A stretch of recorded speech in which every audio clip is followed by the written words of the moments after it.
When most people sit down to a meal, they see food, a box of cereal, a frozen dinner, a bag of chips. It all looks ordinary, familiar, even comforting.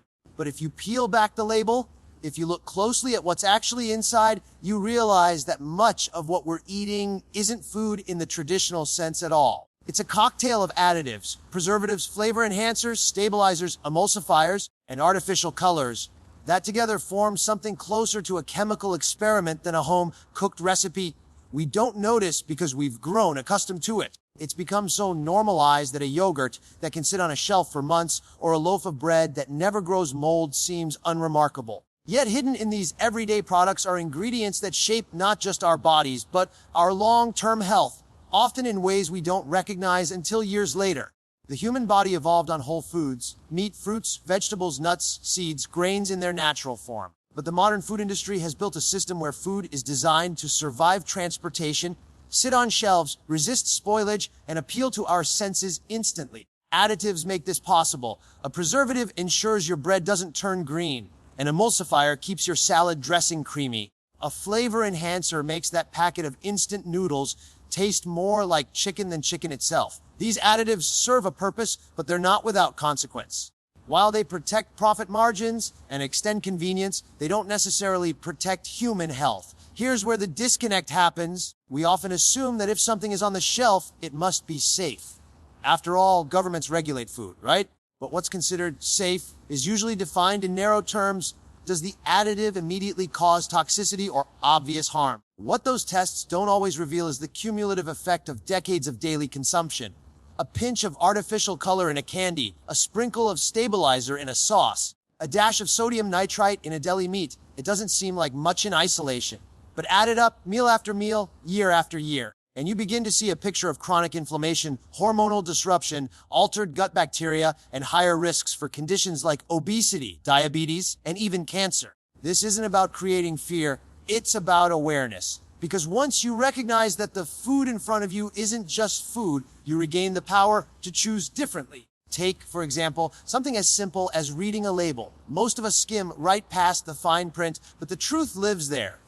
If you can't pronounce an ingredient, chances are it didn't come from nature. If a loaf of bread has 25 ingredients, it isn't bread, it's a manufactured product made to look like bread. And when you realize that, it changes your relationship with what you're eating.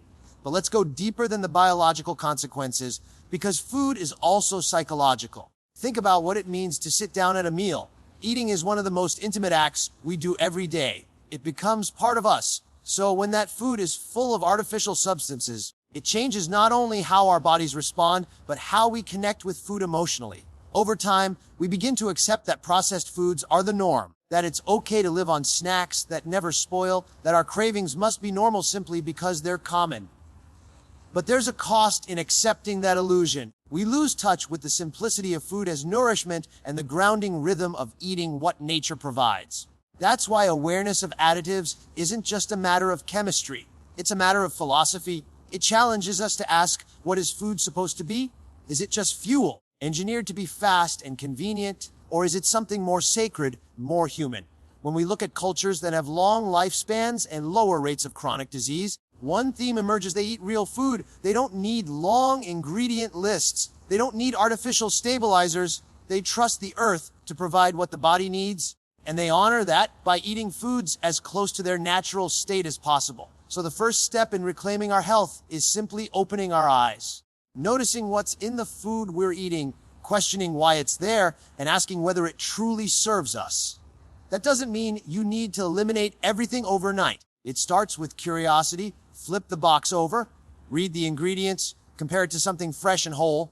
The moment you begin to see food for what it really is, you no longer eat blindly. You begin to eat with intention. And that shift, subtle as it may seem, is the foundation for transformation. Because awareness leads to choice, and choice leads to freedom. Freedom from addiction to engineered flavors, freedom from dependence on packaged foods, and freedom from the quiet erosion of health that comes from years of consuming substances your body was never meant to process. So the next time you're in the grocery store, don't just ask yourself, do I like how this tastes? Ask, what am I really putting into my body, and what will it mean for me 10 years from now? Because the truth is, every bite is a vote for your health or against it. And when you begin to vote for yourself, for your future, for your well-being, you realize you've had the power all along. Your food is either your medicine or your slowest poison. The choice is yours. When we think about ultra-processed foods, the first thing that usually comes to mind is their convenience. They're fast, they're easy, and they fit perfectly into the modern lifestyle. But what we rarely pause to consider is the hidden price tag these foods carry, not just on our wallets, but on our health. The irony is that while these products are engineered to save us time, they can end up costing us years of life and vitality. Beneath the glossy packaging, the reality is that ultra-processed foods are often stripped of nutrients, overloaded with sugars, unhealthy fats, and salts, and designed to hijack our taste buds in ways that make it almost impossible to stop eating. One of the most striking consequences is the way these foods alter our relationship with hunger and satisfaction. Human beings evolved to respond to real food, whole fruits, vegetables, grains, proteins, that carry with them natural signals of fullness. Fiber, water content, and the complexity of nutrients all tell our brains, you've had enough. But when food is engineered in a laboratory, that biological wisdom gets bypassed. The sugar spike from a soda, the engineered crunch of a chip, the manufactured umami of a frozen entree. They overwhelm our natural satiety signals, leaving us not nourished, but restless, craving more. It's a cycle designed to keep you eating, not to keep you healthy. And the consequences don't show up overnight. At first, it may feel harmless. A frozen pizza here, a breakfast bar there. What's the big deal? But food has a compounding effect. Think of it like interest in a bank account. The choices you make today don't just affect today. They accumulate, quietly shaping the future of your body. Over time, diets rich in ultra-processed foods are linked to obesity, type 2 diabetes, high blood pressure, heart disease, and even cognitive decline. These aren't abstract risks, they're realities playing out in households across the country, where families are struggling with chronic illnesses that are deeply tied to what's on their plates. But let's go deeper, because this isn't just about physical health. It's about how food affects the mind. Studies have shown that diets high in ultra-processed foods are associated with increased rates of depression and anxiety. Now, think about that for a moment. The very foods we often reach for when we're stressed, tired, or seeking comfort may be worsening the very feelings we're trying to soothe. It's a cruel paradox. What we eat to feel better may, over time, make us feel worse. And it reveals a powerful truth about the mind-body connection. What you put on your plate doesn't just fuel your muscles and organs, it influences your emotions, your focus, and even your sense of resilience. Philosophically, this forces us to ask a profound question: what is the purpose of eating? Is it merely to quiet hunger as quickly and cheaply as possible, or is it to nourish a life worth living? Because when food becomes purely transactional, just fuel, just convenience, we lose sight of its deeper role in our lives. Food is a relationship. It ties us to the earth, to culture, to family traditions, and to ourselves. Ultra-processed diets sever that relationship. Instead of honoring food as a source of vitality, they reduce it to a product, a commodity, an item engineered to trigger desire rather than deliver nourishment. But here's the good news: awareness is the first step toward change. Once you recognize the hidden dangers of ultra-processed diets, you start to see choices everywhere. You notice the difference between an apple and an apple-flavored snack bar. You see how a home-cooked soup feels different in your body than a canned version loaded with preservatives. And slowly, you begin to reclaim control over what goes into your body. This isn't about perfection or eliminating every packaged food from your life. It's about tipping the balance back toward foods that are real, alive, and aligned with the body's natural design. The transformation doesn't just happen in your health markers, it happens in your psychology. When you choose real foods, you're not just reducing disease risk, you're sending yourself a powerful message: I value myself enough to give my body what it deserves. That simple act of respect ripples into other areas of life. It builds confidence, energy, and clarity. It reminds you that your health is not in the hands of corporations or advertisements. It's in your hands 3 times a day, every time you eat. And the ripple effect extends even further. When families begin to shift away from ultra-processed diets, children grow up with different habits, different palettes, different expectations of what food should be. They become less addicted to the engineered highs of sugar and salt, and more attuned to the natural sweetness of a ripe peach or the deep satisfaction of a roasted potato. In this way, choosing real food isn't just an individual act. It's a cultural act. It reclaims food from the hands of industry and restores it to where it belongs, in the heart of human life. So, as we think about ultra-processed diets and their hidden dangers, remember this: every choice you make with food is shaping not only your future, but the legacy of health you pass on to those around you. The body is resilient, yes, but it can only work with the raw materials we give it. When we feed it real, nourishing foods, we give ourselves the best chance not just to survive, but to thrive. In the end, the question isn't whether you have time for real food. The question is whether you can afford not to. Because the cost of ultra-processed diets isn't just measured in dollars. It's measured in energy, in years of life, in peace of mind. And once you see that clearly, the choice becomes simple: choose food that loves you back. When we talk about food, we often think about calories, protein, or maybe whether it's organic or not. But hidden in so many of the products that line supermarket shelves are substances we barely think about: food additives. These are the chemicals, stabilizers, colorings, preservatives, and artificial sweeteners that make food look better, last longer, and taste more enticing. They're presented as harmless enhancements, the invisible hand of science making modern eating more convenient. But when you pull back the curtain, the truth is that many of these additives, especially in large amounts and consumed over long periods, pose risks to both physical and mental health. The unsettling reality is that our bodies were never designed to process such a steady stream of artificial ingredients. Human biology evolved around natural foods, the kind you pick from a tree, pull from the earth, or catch fresh. When you replace those with compounds designed in a laboratory, you're asking your digestive system, your liver, and even your brain to handle inputs they were never naturally prepared for. The body does its best. It breaks things down, filters, detoxifies, but over time, those small exposures accumulate. And just like a machine forced to run on low-grade fuel, the wear and tear eventually show up. Some additives are relatively benign, but others are increasingly linked to real health consequences. Artificial colors, for example, which make candy glow and cereals pop with vibrancy, have been associated in some studies with hyperactivity in children. Preservatives like nitrates, often found in processed meats, have connections to increased cancer risk. Artificial sweeteners, once hailed as miracle solutions to sugar, are now under scrutiny for their potential effects on gut health and metabolism. None of this means one slice of deli meat or one diet soda will doom you, but the bigger picture matters. When these additives become staples of your daily diet rather than exceptions, the body begins to feel the impact in subtle, cumulative ways. But this isn't just about the physical side. There's a psychological and even philosophical angle to consider. Think about what happens when food becomes more about illusion than reality. A bright red drink tastes like cherry not because of cherries, but because of chemicals that mimic the flavor. A loaf of bread stays soft for weeks not because of natural freshness, but because of preservatives. What we eat begins to blur the line between the natural and the artificial, and over time we stop noticing. We accept the illusion as normal. That's the danger. Because once you normalize food that is disconnected from its roots, you normalize a lifestyle that's disconnected from the body's natural wisdom. And that disconnection has consequences for our mental state. Ultra-processed foods, loaded with additives, often create a kind of sensory overload. They hit the tongue with exaggerated sweetness, saltiness, or savoriness that far surpasses anything found in nature.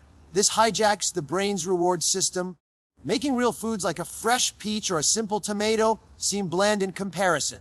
Slowly, we lose touch with what real food tastes like. That's not just a culinary problem, it's a psychological one. Because when your taste buds are constantly overstimulated, your mind craves more intensity, more instant gratification. In food and often in other areas of life, it becomes harder to slow down, harder to feel satisfied, harder to appreciate simplicity. There's also a deeper, almost philosophical question we must wrestle with: what happens when food, which should be our most intimate connection to the earth, becomes a product of industry rather than nature? Food is meant to be sacred. It fuels life itself. But when additives dominate our diet, food shifts from being nourishment to being manipulation. Instead of feeding our bodies in harmony with nature, it feeds our impulses, our cravings, and the profits of companies that benefit from repeat consumption. This shift isn't just about what's on the plate. It's about what kind of relationship we want to have with life itself. Now, I want to emphasize that awareness is empowering. The point here isn't to create fear or guilt. It's to shine light on something most of us don't think about. Once you begin to look more carefully at labels, you'll see patterns. You'll notice how many of the foods you reach for contain ingredients you can't pronounce, things you would never find in a home kitchen. And simply noticing that active mindful awareness is a step toward reclaiming your power. Because the more you recognize the role additives play, the more you can make deliberate choices, reducing them where possible, and returning more often to foods that are whole and unadulterated. This doesn't mean swearing off every packaged product. It means cultivating discernment. Choosing the bread with fewer ingredients, the yogurt without artificial coloring, the snacks that rely on real spices instead of chemical flavorings. Each small decision adds up, and each one sends a message, not just to your body, but to the food industry itself. The more we collectively demand food that is real, the more companies will be forced to shift how they produce it. At the heart of this, though, lies a personal truth. You are worthy of food that is honest. You deserve nourishment that comes without deception, without chemical disguises, without hidden costs to your future health. Every meal is an opportunity to affirm that truth.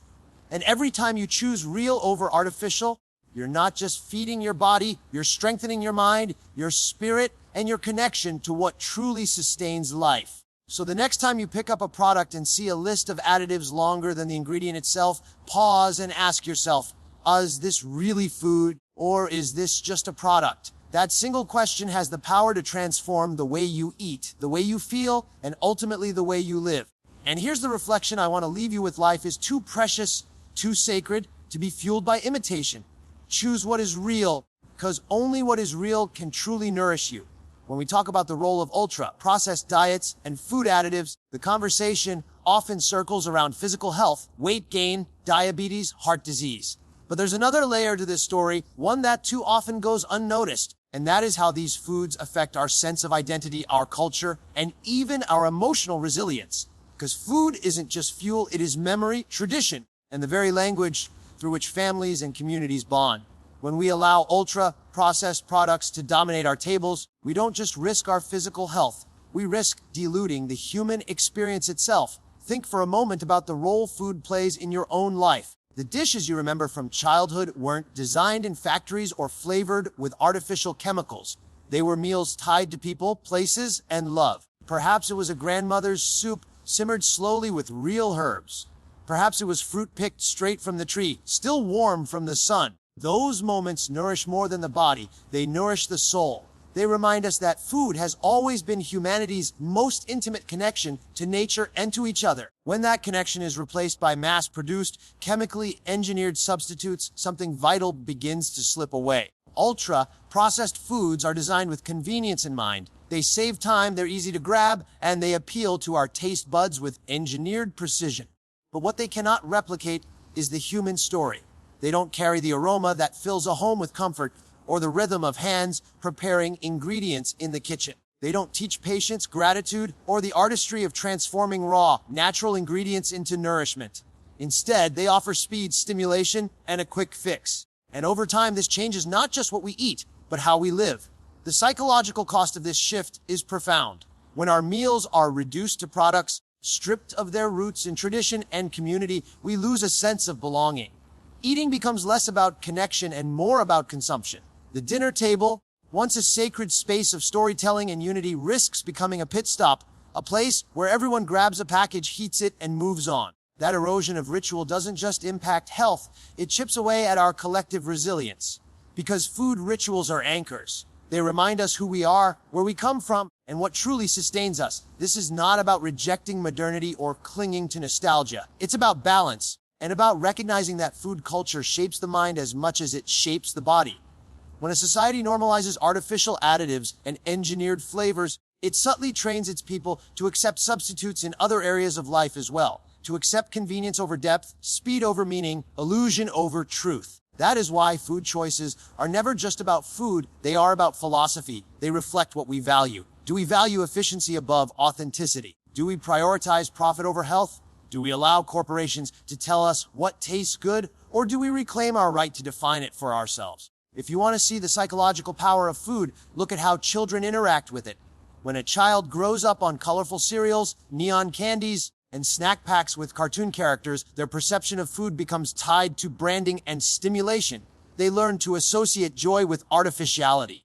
But when a child grows up helping prepare fresh vegetables, smelling herbs, or tasting fruit that comes from the earth, they form a different relationship. They learn that food is life, not entertainment. These early experiences shape attitudes towards self-control, gratitude, and even the way we approach challenges later in life.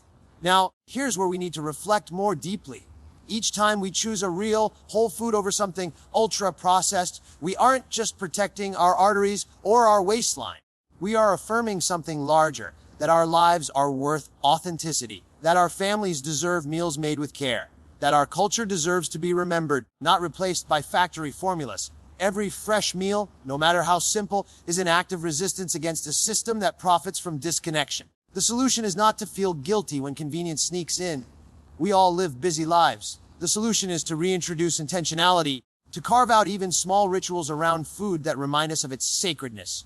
Maybe it's cooking one meal a week from scratch. Maybe it's gathering the family at the table without distractions. Maybe it's choosing a handful of fresh, seasonal foods and treating them as treasures rather than chores. These small acts accumulate. They strengthen our bond to each other and to the earth, and they remind us that health is not just the absence of disease, it's the presence of meaning. At the end of the day, the most dangerous thing about ultra-processed diets isn't just what they do to our bodies. It's what they take away from our humanity. They steal the time, the ritual, the artistry, the connection that food was always meant to provide. And if we allow that theft to go unnoticed, we wake up one day full but unfulfilled, nourished with calories, yet starving for meaning. So here's the truth I want you to carry with you. Food is never just food. Every bite is a choice between authenticity and illusion, between memory and manipulation, between life as it was meant to be lived and life reduced to consumption. Choose with awareness, and you'll not only protect your health, you'll reclaim a part of your soul.